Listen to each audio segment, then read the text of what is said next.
Hello hello. तो कैसे हैं आप लोग? तो मैं आपका भाई यो रामलाल आ गया। कौन सी क्लास में भाई? सिक्स्थ क्लास में किसके? फ्लूट के। स्टार्ट करेंगे जो भी क्वेश्चन हमने क्लास में करवाए हैं वन बाय वन करके।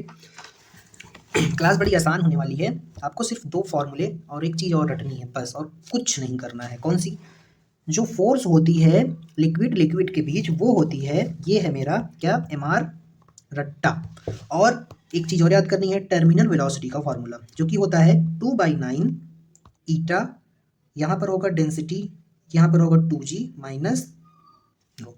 ये दो चीज़ आप रट लो। और एक चीज़ रटनी है, और क्या रटना है भाई, कि ये जो दोनों लेयर हैं उनके बीच की फोर्स है। मतलब ये एक तरह से कोहेसिव फोर्स है। कोहेसिव फोर्स क्या होती है? जैसे ये वाटर है, वाटर के अंदर जो वाटर मॉलिक्यूल आपस में फोर्स लगा रहे हैं वो कोहेसिव फोर्स है। लेकिन इस मग पर जो वाटर मॉलिक्यूल फोर्स लगा रहा है वो मेरी एडहेसिव फोर्स है। तो ये कोहेसिव फोर्स वाला फॉर्मूला है जो अपोज करने पर लगाता है। और जो प्लेट पर लगता है, जैसे स्टोक्स लॉ जो होता है भाई, स्टोक्स लॉ अगली क्लास में है कि इसी क्लास में है? इसी क्लास में बताया था हमने। स्टोक्स लॉ क्या होता है? स्टोक्स लॉ जो होता है वो स्फेरिकल बॉडी के लिए सिर्फ वैलिड है, और जब कोई स्फेरिकल बॉडी पानी में जाती है तो वो उसको अपोज करता है। तो उसकी जो फोर्स है वो है किसके बराबर? 6 पाई होता है कांस्टेंट। और नूर, नूर तो पता ही होगा ना, चांद का नूर। नूर मेरे एक सब्सक्राइबर का भी नाम है, I think Noor Alam. 6 pi NVR, small R लो या कैपिटल आर लो, कुछ भी ले लो। तो ये सिर्फ 3 फॉर्मूले आपको क्या करने पड़ेंगे? MR रट्टा करने ही पड़ेंगे, नो ऑप्शंस। ठीक है, तरीके मैंने बता दिए कि 6 पाई बराबर नूर, फोर्स लग रही है, फोर्स बराबर नूर हो गया। अगर आपको कभी ईटा का डायमेंशन निकालने के लिए बोलते हैं तो आप इस फॉर्मूले का यूज़ करके ईटा का डायमेंशन निकाल सकते हैं। अब यहाँ पर ये क्या है? ये सिंपली वेलोसिटी है। और ये क्या है? ये है थिकनेस। अगर दो लेयर हैं, दो लेयर के बीच की डिस्टेंस कह सकते हैं इसको। और ये क्या है? एरिया, जिस सरफेस पर पानी पड़ा है उसका पूरा एरिया। और एक चीज़ और आपको याद करनी है, क्या? वन पॉइजली, स्पेलिंग गलत होगी कोई दिक्कत नहीं है, मैनेज कर लेना, इज इक्वल टू होता है 10 पॉइस। अब मैं साला हमेशा टेस्ट में जब क्वेश्चन आता है खुद कंफ्यूज हो जाता हूँ कि 1 पॉइस इज इक्वल टू 10 पॉइजली था या 1 पॉइजली इज इक्वल टू 10 पॉइस था। तो आपको एक चीज़ पता होनी चाहिए, ये मेरा CGS है, ये मेरा SI यूनिट है। 1 सेंटीमीटर, 1 मीटर बराबर होता है 100 सेंटीमीटर। तो क्या NU का प्रोडक्ट कांस्टेंट होता है यूनिट एंड डायमेंशन से? अगर हम बड़ी यूनिट लेंगे तो यूनिट बड़ी है तो n की वैल्यू छोटी हो जाती है, और अगर हम यूनिट छोटी लेते हैं तो n की वैल्यू बड़ी हो जाती है। वैसे ही यहाँ पर अगर ये SI यूनिट है तो ये बड़ी है, और ये पॉइज है तो पॉइज के बगल में छोटा होगा। अब मैं इसमें भी कंफ्यूज हो जाता हूँ कि पॉइजली CGS है कि पॉइज CGS है, और पॉइज ऐसा ही है कि पॉइजली। तो आपको पॉइजली का जो साउंड है वो कुछ पगली जैसा नहीं लग रहा है? पॉइजली, पगली, पॉइजली, पगली। तो याद रखना, पगली एसआई है। अब एसआई क्या होता है? Sub inspector. पगली एसआई है। अब आपको आई होप ये चीज़ कभी नहीं कंफ्यूज करेगी कि 1 पॉइजली इज इक्वल टू 10 पॉइज। मुझे पर्सनली दिक्कत होती थी, तो सब लोगों को भी होती होगी आई थिंक, इसीलिए मैंने इसको ऐसे याद किया है। आप भी याद कर सकते हैं। अब हम करेंगे क्वेश्चन, फटाफट से सारे क्वेश्चन कर लेंगे। मेरा पेन नहीं चल रहा है यार, चलने लगा मेरा पेन। स्टार्ट करेंगे क्वेश्चन। लेयर ऑफ ग्लिसरीन की दी है जिसकी थिकनेस है कितनी? थिकनेस जो है वो है 3 mm, तो मैं इसको L कह सकता हूँ। लार्ज सरफेस के बीच में है, सरफेस का एरिया कितना है? 0.2। Force, small force to be pulled so that it can move with velocity, इतनी वेलोसिटी से जाएगी, ये वेलोसिटी है। अब मुझे बताना क्या है? मुझे सिंपली ईटा भी दे दिया, मुझे बतानी है कि फोर्स कितनी होगी। तो ईटा की वैल्यू 0.099, तो इसको मैं 9/100 लिख सकता हूँ। हाँ, एरिया कितना दिया है? 0.2, मैं इसको 2/10 लिख सकता हूँ। और वेलोसिटी कितनी दी है? वेलोसिटी मेरी दी है 5, सिंपली डिवाइडेड बाई थिकनेस कितनी दी है? 3 mm। 3 mm कितना होता है? mm होता है 10⁻³ तो ये हो जाएगा 3 × 10⁻³ अब ये देखो, 1 0 2 0 3 0 खा जाएगा इसका -3 का पावर, तो ये खत्म हो गया पूरा। ऊपर क्या बचा? 9 दूनी 18, 18 बच गया, मल्टीप्लाई बाय 5 डिवाइड बाय 3, 3 छक 18, तो 6 मल्टीप्लाई बाय 5, 6 पंजे 23 न्यूटन मेरा आंसर आ जाएगा। आगे चलेंगे अगले सवाल पर। अगला सवाल क्या है भाई? एक प्लेट है, यहाँ पर एरिया देखो दे दिया, एरिया दे दिया है, और क्या दिया है? सेपरेटेड बाई फ्रॉम इट 10⁻⁻, ये एक तरह से L दे दिया। आप ऐसे भी गेस कर सकते हैं यूनिट से, देखो ये मीटर है, ये मीटर स्क्वायर है, तो ये एरिया ही होगा, ये लेंथ ही होगी। और ये मेरी दे दी क्या? कोएफिशिएंट ऑफ विस्कोसिटी, मतलब ईटा दे दिया। स्पीड mm में दिया है, तो mm में स्पीड दिया है, तो इसको हम कर लेंगे 10⁻³ मीटर में हो गई स्पीड। और ये मेरी 1.5 न्यूटन दी है। ये मेरी मीटर में है, ये भी मेरी मीटर में है। मुझे क्या बताना है भाई, मुझे बताना है फोर्स। तो फोर्स हो जाएगी क्या, simply eta area delta V by delta L. Eta कितना दिया है भाई, ईटा क्वेश्चन में 1.5 दिया है। 1.5 को हम क्या लिख सकते हैं बाबू, 3/5 लिख सकते हैं। एरिया मेरा 0.1 है तो उसको मैं 1/10 लिख सकता हूँ, मल्टीप्लाई बाई वेलोसिटी कितनी दी है 1 mm 10⁻³ तो मैं इसको 1/1000 लिख सकता हूँ, मल्टीप्लाई बाई क्या 1/बाई एल। एल कितना दिया है भाई 10⁻⁻5 दिया है। तो 10⁻5 यहाँ होगा लेकिन ऊपर जाएगा तो +5 हो जाएगा।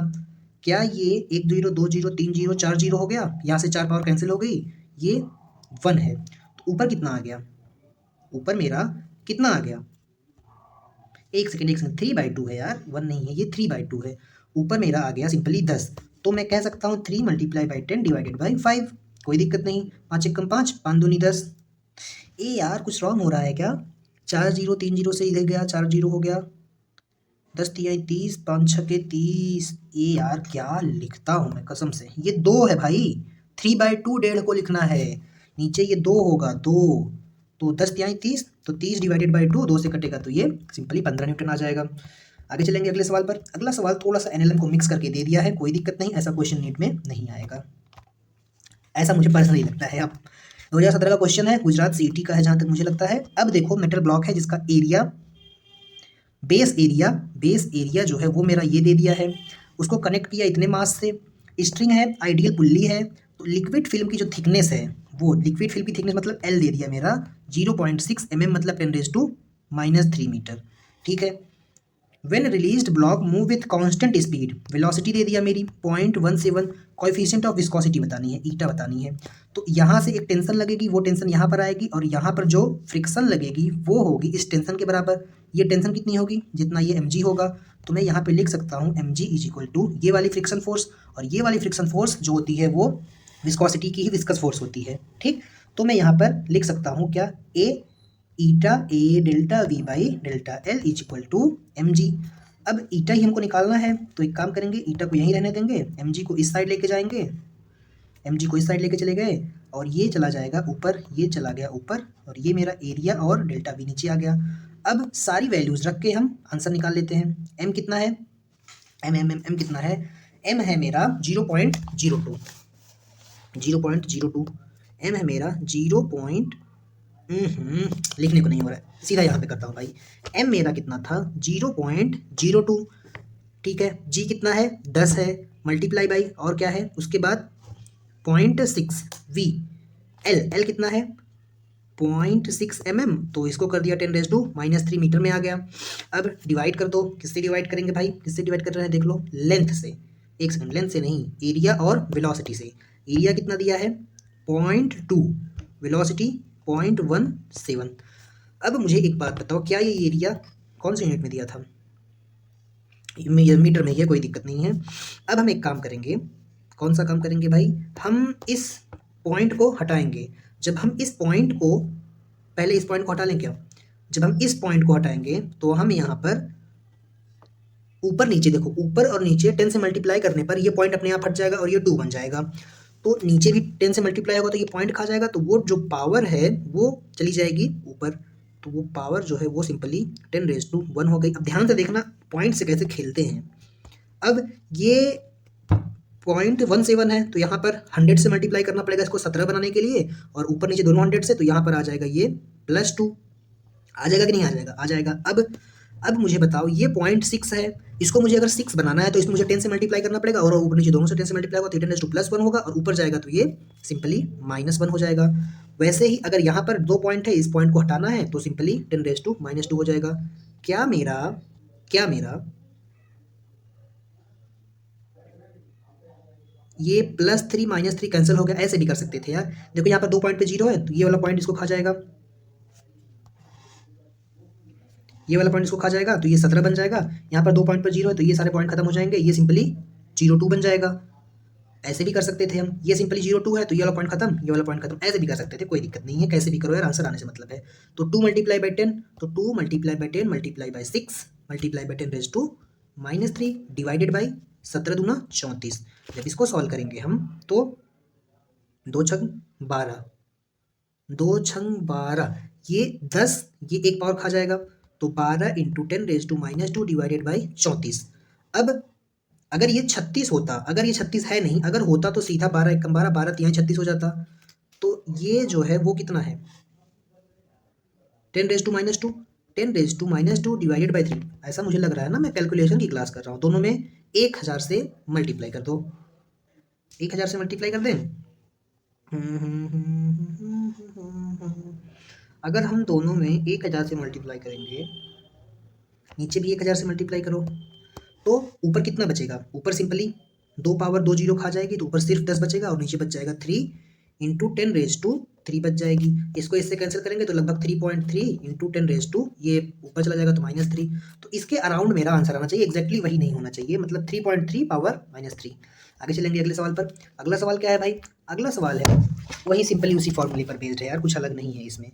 एक मेटल है जिसका एरिया दिया है सेंटीमीटर में। अब ध्यान से देखना, पॉइस जो है वो सीजीएस यूनिट है, सीजीएस मतलब सेंटीमीटर ग्राम सेकंड, सीजीएस। अब एरिया दे दिया है सेंटीमीटर में, एक सेकंड यार, ये एरिया स्क्वायर में होना चाहिए। रुको मैं अभी ऐड कर देता हूँ, एक सेकंड रुक जाओ सिर्फ। ओ तेरी यूनिट नहीं है भाई, क्या करने जा रहा था मैं, कसम से बता रहा हूँ, ब्लेंडर करने जा रहा था मैं खुद। रेस्ट लेयर ऑयल की थिकनेस कितनी है, 6 mm। तो 6 mm को मुझे सेंटीमीटर में कन्वर्ट करना है, तो 1 सेंटीमीटर में 10 mm होता है। अपनी स्केल आपके पास जो होगी, स्केल वर्नियर नॉर्मल स्केल जो आपके पास होगी वो देख लेना, 1 सेंटीमीटर होता है उसमें 10 mm होता है। तो अगर मैं 6 सेंटीमीटर को 6 mm को मीटर में कन्वर्ट करूँ, सेंटीमीटर में करूँगा, छोटी यूनिट से बड़ी यूनिट में जाएंगे तो 10 गुना का कमी आएगी, तो ये मेरा हो जाएगा 0.6 सेंटीमीटर। ठीक है, कोई दिक्कत नहीं। टेंजेंशियल फोर्स इतनी लग रही है, न्यूटन में है, तो कांस्टेंट वेलोसिटी ये भी साला सीजीएस में दे दिया। अब मुझे विस्कोसिटी बतानी है और सीजीएस में ही, तो हम इसको एसआई में कन्वर्ट करने की बजाय, फिर सीजीएस में कन्वर्ट करने की बजाय, हम डायरेक्ट फोर्स को ही क्यों ना सीजीएस में कर लें। 1 न्यूटन जो होता है वो 1,00,000 डाइन के बराबर होता है। तो इतना न्यूटन दिया है, अगर मुझे इसको डाइन में कन्वर्ट करना है तो 1 न्यूटन की जगह, मतलब 10⁻² की जगह मल्टीप्लाई कर देंगे 10⁻5 डाइन से, तो कितना डाइन आ जाएगी, 1000 डाइन।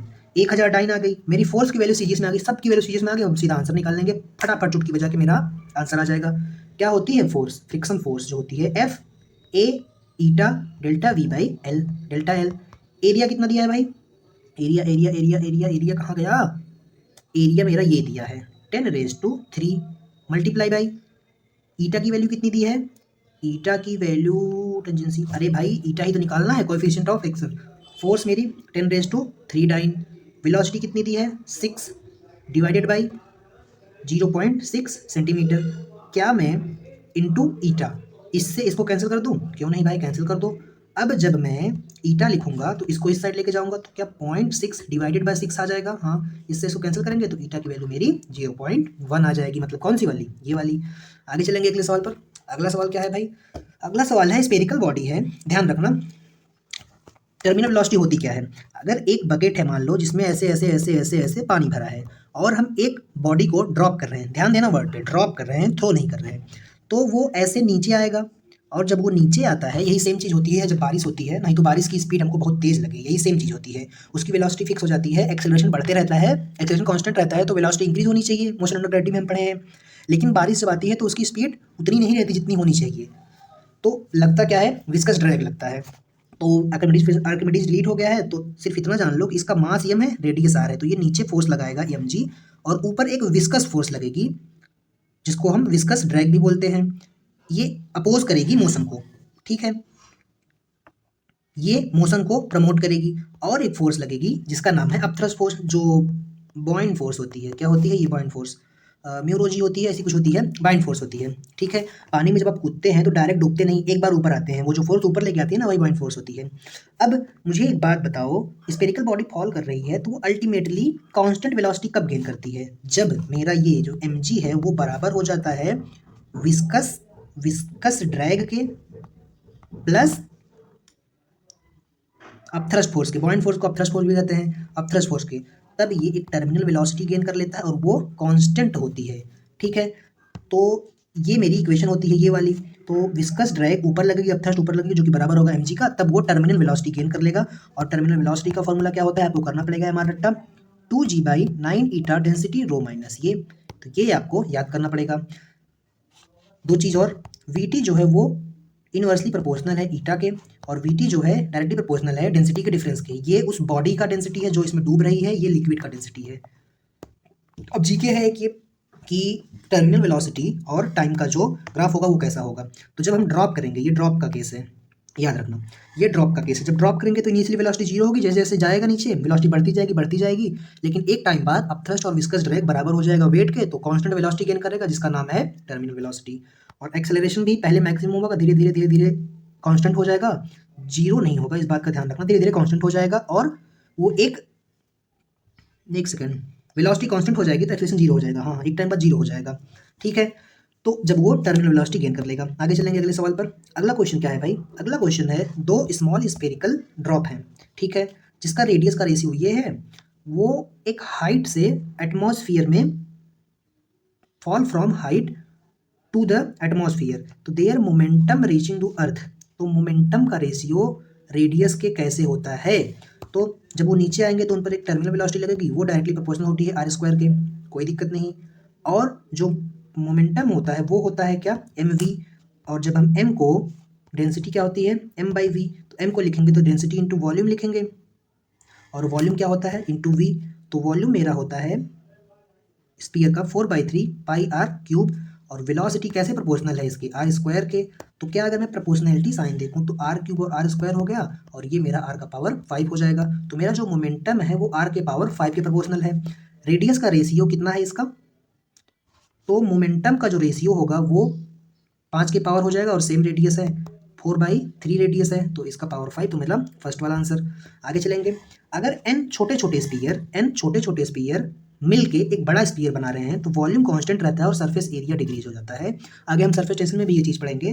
तो बड़े वाले का जो रेडियस होता है वो जितने टुकड़े जुड़कर ये बड़ा वाला स्पीयर बनाए हैं वो उसका power 1/3 is equal to multiply by small R होता है। ये आपको हमारा रट्टा करना है। दूसरी चीज़, जो बड़ा वाला ड्रॉप होगा उसकी जो टर्मिनल वेलोसिटी होगी वो बराबर होगी छोटे वाले के, और उसमें मल्टीप्लाई कर देंगे। ये ईटा नहीं है, ये सिंपली एन है।